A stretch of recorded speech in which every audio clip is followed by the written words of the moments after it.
Friends, आपका target with Ramesh sir में स्वागत है। दैनिक नौकरी समाचार 9 फरवरी।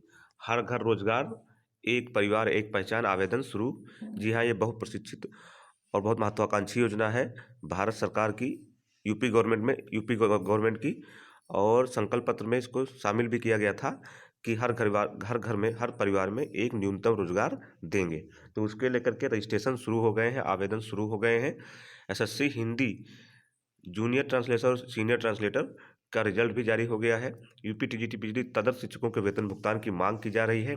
साथ ही रोजगार के लिए संगठन जो विभिन्न जो प्रतियोगी जो रोजगार संगठन हैं वो प्रदर्शन करेंगे आज रोजगार के लिए। परिचालक भर्ती पर रोक, पुलिस कर्मियों को अब सोशल मीडिया से दूर रहना होगा।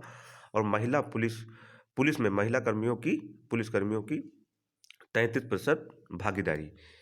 मंत्री, इन सभी महत्वपूर्ण खबरों को हम लोग डिटेल से जानेंगे। उससे पहले अगर चैनल पर नए हो तो चैनल को सब्सक्राइब कर लें, बेल आइकन ऑल पर प्रेस कर लें और वीडियो को लाइक शेयर जरूर कर दें। सबसे पहली महत्वपूर्ण सूचना है, आइए जान लेते हैं। परिवार आईडी के लिए पंजीयन प्रारंभ हो गए हैं, खुलेंगे रोजगार के अवसर।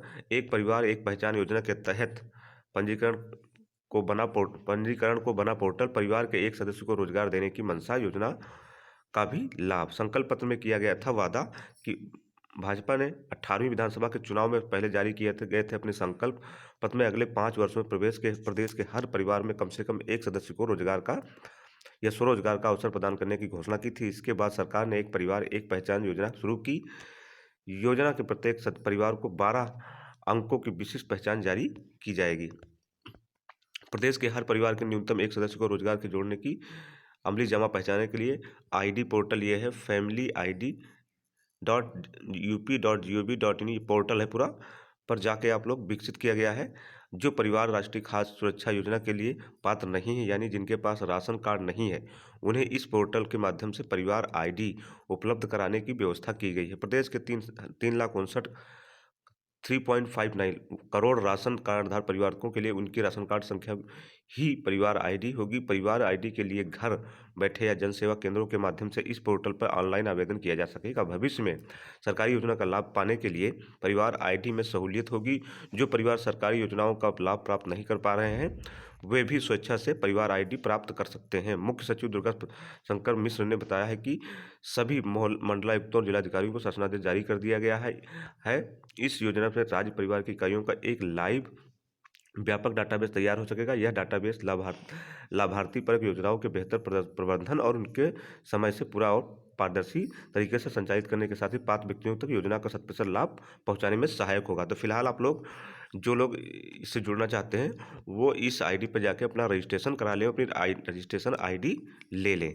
ये अच्छा कदम है सरकार का। अगली महत्वपूर्ण सूचना है एसएससी जूनियर सीनियर रिजल्ट को लेकर के। एसएससी ने जूनियर सीनियर रिजल्ट जारी कर दिया है।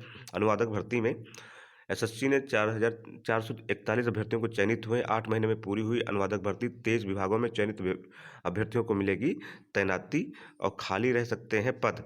इसमें खाली रहने पदों भी रह सकते हैं।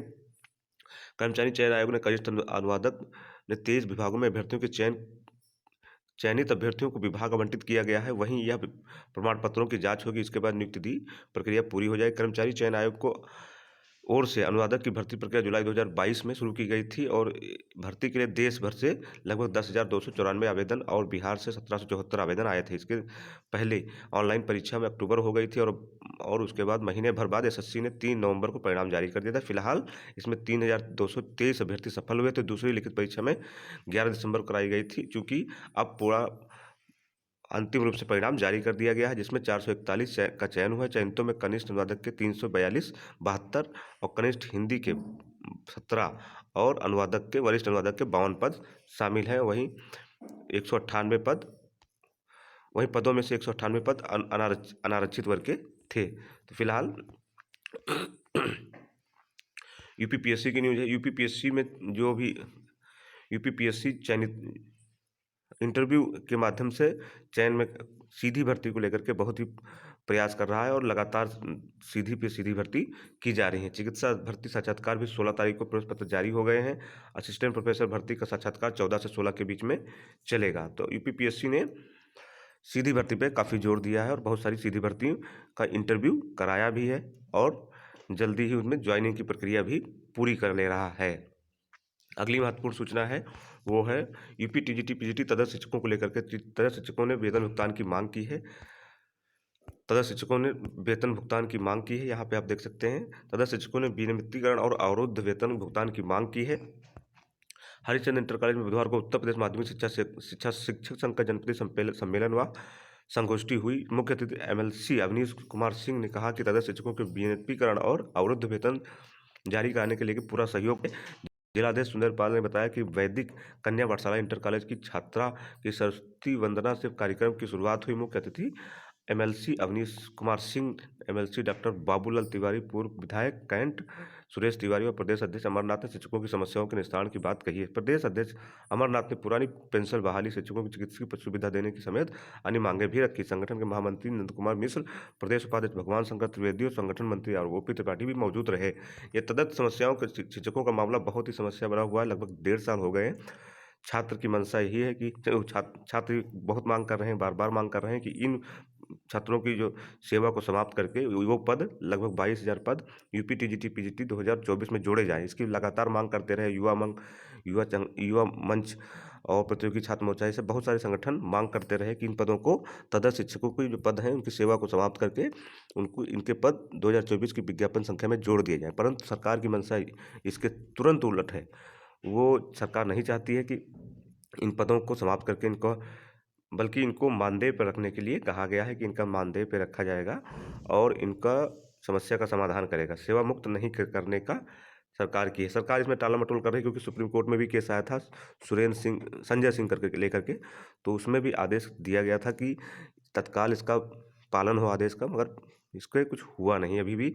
और बाकी तदर्थ शिक्षक जो है वो अपना प्रयास कर रहे हैं, वेतन भुगतान की मांग कर रहे हैं और सहयोग सरकार भी दबे मन से इसका स्वीकार कर रही है। अगली महत्वपूर्ण सूचना है रोजगार को ही लेकर के है। रोजगार को लेकर के प्रयागराज में होगा आंदोलन का आगाज। आज छात्र आंदोलन का आगाज करेंगे। युवा संगठनों ने रोजगार के मुद्दे पर राष्ट्रीय आंदोलन शुरू करने का निर्णय लिया है। इस आंदोलन की रोजगार अधिकार अभियान का नाम दिया गया है। प्रयागराज में छात्र प्रतियोगी, ये देखिए इस आंदोलन को रोजगार अधिकार अभियान का नाम दिया गया है। प्रयागराज में प्रतियोगी छात्रों की संख्या बड़ी संख्या में देखते हुए आंदोलन का आगाज यहीं से होगा। दिल्ली के गांधी प्रतिष्ठान में युवा संगठनों की बैठक में आंदोलन के संचालन के लिए एक 9 सदस्यीय समन्वय टीम का भी गठन किया गया है। इसमें यूपी के प्रतिनिधित्व की जिम्मेदारी प्रयागराज के राजेश सचान, जो युवा मंच के संयोजक हैं, उन्हें टीम का यह सह संयोजक नियुक्त किया गया है।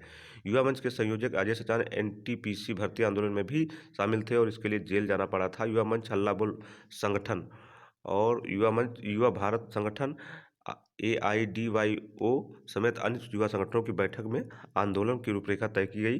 पदाधिकारियों ने कहा कि केंद्र सरकार के विभाग, सार्वजनिक क्षेत्रों और राज्यों में कर्मचारियों के तकरीबन 1 करोड़ पद खाली हैं। बैठक में शामिल होकर लौटे राजेश सचान ने बताया कि दिल्ली में युवा संगठनों की ओर से सर्वसम्मति से पारित प्रस्ताव में कहा गया है कि बेरोजगारी चिंताजनक स्तर पर है, लेकिन सरकार इसको लेकर कतई गंभीर नहीं है। तो फिलहाल युवा संगठनों का दावा, केंद्र और राज्यों में बढ़ी बेरोजगारी, 1 करोड़ पद खाली है और इसको लेकर के पूरा हल्ला बोल होगा। अगली महत्वपूर्ण सूचना है वो है यूपी पुलिस को लेकर के। यूपी पुलिस के जो ड्यूटी पे रहेंगे, अगली महत्वपूर्ण सूचना है परिचालक भर्ती। यूपी पुलिसकर्मी सोशल मीडिया से दूर रहेंगे और महिलाओं को 33% आरक्षण। ये सोशल मीडिया से अब पुलिस ड्यूटी पर सोशल मीडिया से पुलिसकर्मी दूर रहेंगे। कांस्टेबल से लेकर IPS तक नियम लागू। बावर्दी फोटो और वीडियो वाले नहीं कर पाएंगे अपलोड। ये पूरी अनुमति नहीं लेनी हो। कोचिंग संस्थान, कोचिंग लेक्चरर, लाइव प्रसारण, चैटिंग, वेबिनार आदि में शामिल होने के लिए अनुमति लेनी होगी। बिना अनुमति सोशल मीडिया पर पुलिसकर्मी किसी प्रकार की आय नहीं जुटाएंगे। अधिसूचना संकलन व किसी गुप्त ऑपरेशन में लगे कर्मचारी बेहद सख्ती से इसका पालन किया जाएगा। तो ये अच्छी खबर है। अब पुलिसकर्मी कार्य के दौरान सोशल मीडिया पर सक्रिय नहीं रह पाएंगे, ना ही वर्दी पहनकर ऐसे फोटो वीडियो अपलोड कर सकेंगे जो आचरण नियमावली के खिलाफ हो। इस पर रोक के लिए उत्तर प्रदेश सोशल मीडिया नीति 2023 लागू कर दी गई है। पुलिस महानिदेशक डीएस चौहान ने सख्ती से अमल के निर्देश दिए हैं। अपर पुलिस महानिदेशक प्रशांत कुमार ने बताया है कि कांस्टेबल से लेकर के आईपीएस अधिकारी तक इन पर प्रतिबंध लागू रहेगा। ये पूरा डिटेल दिया गया है कि अपराध व अन्वेषण व न्यायालय में लंबित प्रकरणों से संबंधित कोई गोपनीय जानकारी सरकारी व व्यक्तिगत सोशल मीडिया प्लेटफॉर्मों पर भी या नहीं अपलोड कर सकेंगे। किसी प्रकार की जानकारी नहीं दे सकते। पुलिस की रणनीति, तकनीक जानकारी, इसकी जानकारी नहीं, पूरा एक डिटेल में दिया गया है। अगर आप कमेंट करेंगे तो पूरा मैं इस पर डिटेल वीडियो बना दूंगा। अगली महत्वपूर्ण सूचना है वो है रिश्वत को लेकर के वायरल होने के बाद रोकी गई परिचालन भर्ती और ये फिर धांधली की भेंट चढ़ गई ये भर्ती। कानपुर रीजन में संविदा पर की जा रही थी भर्ती। अभ्यर्थियों की एजेंसी पर लगाया गया घूस लेने का आरोप। अगली महत्वपूर्ण सूचना है पुलिस में महिलाओं को दे 33% प्रतिनिधित्व। केंद्रीय गृह राज्य मंत्री नित्यानंद ने राज्यसभा में कहा कि केंद्र सरकार पुलिस बल में महिलाओं को प्रतिनिधित्व बढ़ाकर 33% करने के लिए राज्यों को कई परामर्श जारी कर दिए हैं, लेकिन 1 जनवरी 2022 तक उनकी वास्तविक क्षमता 11.75% थी। उन्होंने कहा कि लद्दाख में सबसे अधिक 28.3% महिलाएं पुलिस बल में हैं। इसके बाद आंध्रा में और उसके बाद बिहार में, उसका जम्मू कश्मीर में सबसे कम है, 3.2% पुलिस बल में है। इससे ऊपर त्रिपुरा और मेघालय हैं।